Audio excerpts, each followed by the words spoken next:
McSkimming's complainant did everything that she was meant to, reported sexual offending allegations, followed a process, asked police to act. Instead, she was dismissed as a vengeful ex, then investigated and actually prosecuted herself. Now, the IPCA report has shown how badly police leadership failed her. And this morning we heard from Jared Savage at the Herald about charges this young woman, is still facing today in relation to this incident. Claire Buckley is a survivor advocate with us this morning. Claire, good morning. Good morning. What do you make of the fact that this woman is still facing charges, although not in relation to alleged harassment of McSkimming, but others in police? I think that it just goes to show how difficult it is for victims when they come forward, when they're not believed, to try and get someone to listen, that no matter who they approach, they get then labelled as being harassing. It just goes to show how hard it is for victims everywhere, because there isn't a single body for victims to be able to go to say, I've been let down, help me.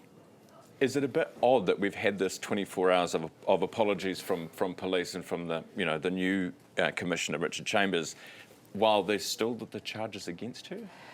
The thing is that they're two separate organisations, really. The police are going around saying we're very sorry, but at the same time you've got Crown prosecutors and prosecuting sergeants from within police who actually act independently, and so if they believe they've got a case, they're going to continue with their case until it's either they're told to drop it by the courts or they are found to be not guilty.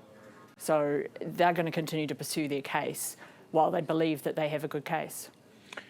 We don't know at this stage, or because they weren't investigated properly, and then once there was an investigation started by police, it was found that there was no evidential threshold reached, I believe is the term that was used in the report. Yeah.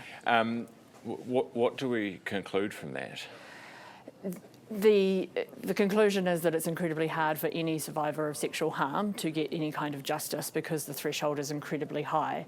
And whilst that makes sense when you are falsely accused as an offender, very few false accusations make it as far as a court situation.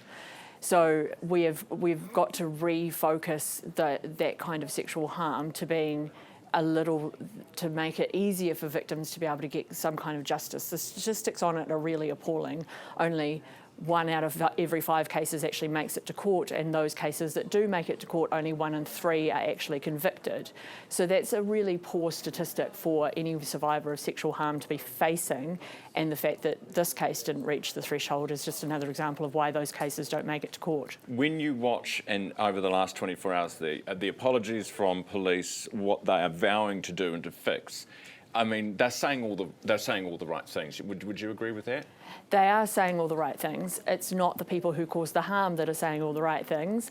It is the clean-up crew, the street sweepers afterwards are coming in and saying we're really sorry about what our predecessors did, but we're not seeing the predecessors coming forward and apologising for the situation that they created.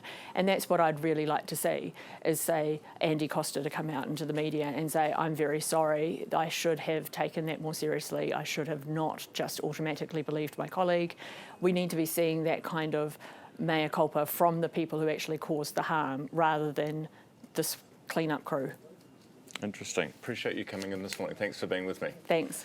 That's Claire Buckley, who's a survivor advocate.